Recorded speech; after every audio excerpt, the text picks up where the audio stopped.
What's going on, everyone? Welcome back to another FPL video. My name is Mo, and today in this video I'll be going through the watch list for players for game week 4 in FPL. So game week 3 still has one game to go, which is later today, which is Manchester United versus Liverpool. I have two players still remaining to play within that game, which is Trent and Salah, which is my captain. A disappointing week so far, 29 points, and the average score was, the high 30s in this game week. The best I can hope for is to getting some returns from these players and getting me towards the 40-point mark, and hopefully winning United for the first game of this season. So 3-2 United will be nice, and Trent and Salah getting me a few returns would also be beneficial. So that's the aim, guys. But for me in this video, what I really want to do is, I know there's one game still to go, but we've seen enough football this week to actually review how players have done, which players we should be looking at, potentially bringing into our squads.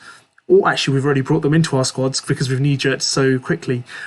So there are some really good players that I've identified that, I could consider bringing in this game week or potentially in the game weeks coming near us. But I think there's some really good players that I haven't potentially considered at this season so far that have caught my eye and definitely are worth considering bringing into our lineup. So we'll go through all that information.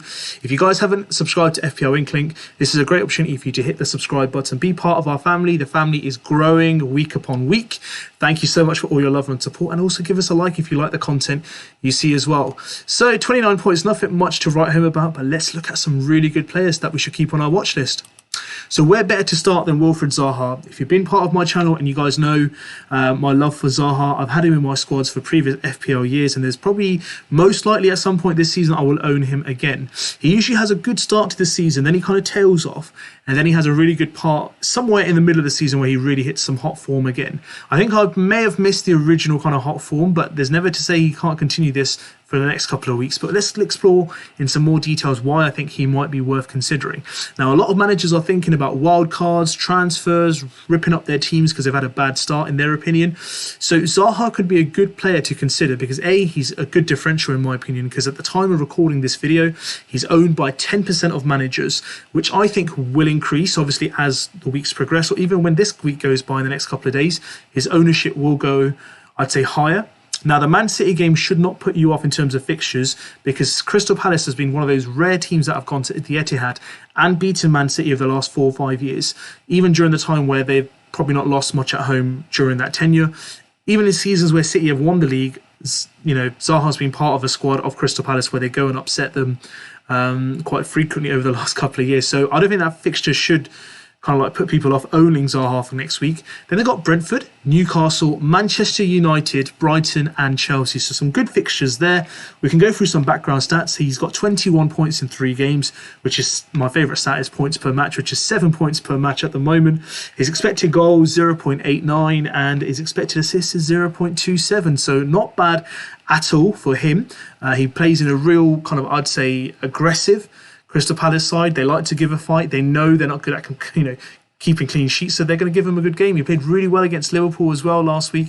This guy, for me, at the moment is under my watch list. Potentially, I could look to bring him in, but he's so good and he works so well for teams like, Crystal Palace, where they play on the offence, or, they play to, really defend and then hit people on the counter-attack. Zaha might be your player. He is he does have a tendency to have a hot head. He can get booked for no reason and has been sent off previously for, bad behaviour or dissent. But generally, overall, he's a good package, good player, and, consistency might be questionable over a season, but he does have hot patches, and I think he's hit one right now. So definitely worth considering, guys, in terms of your player watch list. And number 2 comes Rodrigo. So this gentleman, or this player, I did not expect him to hit the ground running as he has. So far, we can look at his stats in 3 games, 35 points. At the time of recording this, 16.8% of managers own him, and his points per match is 11.66. Absolutely insane. 0.84 is his XG, and XA is 0.5. And look at those fixtures, guys, for Leeds. The difficult fixture of Chelsea's gone by. Brighton, Everton, Brentford, Nottingham Forest. Manchester United is red there, but I think that should be maximum grey. I know it's a difficult game because of the history of United, but they're not playing well at the moment. But hopefully they might hit some form by then. But then they got Aston Villa as well, who haven't started well under Steven Gerrard. So this guy is on everyone's watch list. He's gone up in price twice already. He's 6.2 mil at the time of recording, and I'm pretty certain his ownership is going to increase, leading to another price change or a price rise. So I would recommend, if you're looking to bring Rodrigo in, don't waste any further time. Hit that transfer button and make sure you bring him in before any prices do increase. So that's Rodrigo for you guys. Personally, I think his stats of 0.84 expected goals and 0.50 expected assists are also something to be really, impressed by in a Leeds United side, and his fixtures definitely do look enticing to bring him in. And now we've got to move on to Kevin De Bruyne. So all that hype about Haaland, start of the season, everyone was like, will Kevin De Bruyne have the same output? He's just proved everyone wrong once again. This guy is turning in points left, right, centre. 25 points so far, 8.33 points per match. Apologies for that. 23.4% of ownership at the moment. And his stats at the moment prove that 0.22 expected goals and expected assists is 0.78. Those fixtures there all look manageable for him. Crystal Palace at home, Nottingham Forest at home, Aston Villa away, Tottenham at home will be a tough game, Wolves away will be a tough one, and Manchester United at home as well. So this guy can turn up, score points. Again, over the next couple of weeks, you can see that there's going to be midweek games, so will Haaland get a rest? I don't think Kevin De Bruyne will be one of those that will be getting a rest anytime soon. So there are questions at the moment being asked by managers like myself as well, who might consider moving towards Kevin De Bruyne. But I think I'll stick with Haaland for now. But this guy can't be ignored. His ownership is going up. And this is how good Kevin De Bruyne is. This guy's a GOAT for a reason. He turns up every season, has a real golden patch. And I think if he stays fit, with Haaland, as he's proven already in the team, his numbers are going to be high. And they're going to be, quite consistent for a very, very good reason. Moving on now to Martinelli. If you don't own him, there's around 59% of managers that don't own him at the moment. Why don't you own him, guys? Because at the moment, his ownership's only 41.1%. 22 points so far for a £6 million player that started off. He's 6.3 already. I think his price will go up this week again because of his ownership is going up day by day. So 22 points so far, 7.33 points per match for a £6 million player. Absolute bargain. He could even take penalties as well. We're not even too sure who the Arsenal penalty taker is. So his expected goals is 0.51, expected assists is 0.22, and he plays on the left for Arsenal. Look at those fixtures coming up ahead, guys. They're top of the league. They've got Fulham at home, Aston Villa at home, Manchester United away, Everton at home, Brentford away, and then Tottenham at home. So some really good fixtures to target. Rotation-wise, I don't think he's going to be much risk of rotation. He might get a few minutes, rest here and there in some games, but I think he should be starting most game weeks in itself because of his good form. And I think Arsenal don't want to waste off such a good start that they've had so far this season. So for me personally, I think Martinelli, if you don't own him, why? There should be more ownership from him because I think people are moving away from Saka and then getting in Martinelli if they don't own him and using that extra 1.8 or 1.9 mil that they have spare now because of the changes in prices elsewhere in their squads to booster them. So Martinelli for me is worth considering if you don't own him. A real good question is, why don't you own him, especially with Jesus in such good form and Arsenal as a team in such a good form? This guy definitely should be on your watch list and you should be looking to bring him in with form and fixtures and good price. Even at 6.5, he's still worth it in my opinion.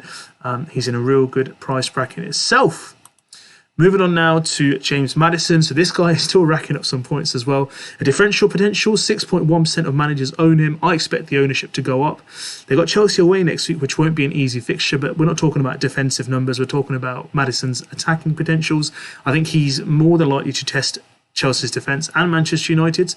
Then they've got Brighton, Aston Villa, Tottenham and Nottingham Forest. So Madison, wants to make a plea to go to the World Cup and, he's playing in a very poor Leicester side, but this guy is, still turning out numbers. 19 points so far, 6.33 points per match, 0.16 expected goals and 0.06 expected assists. So again, it's entirely your choice if you're looking to go a bit differential around the 8 million mark.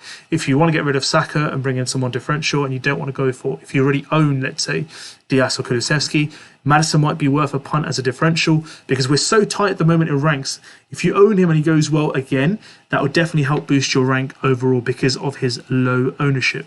And the fixtures I don't think are too bad. Yes, they play Chelsea, United and Tottenham in the next 3 out of 6.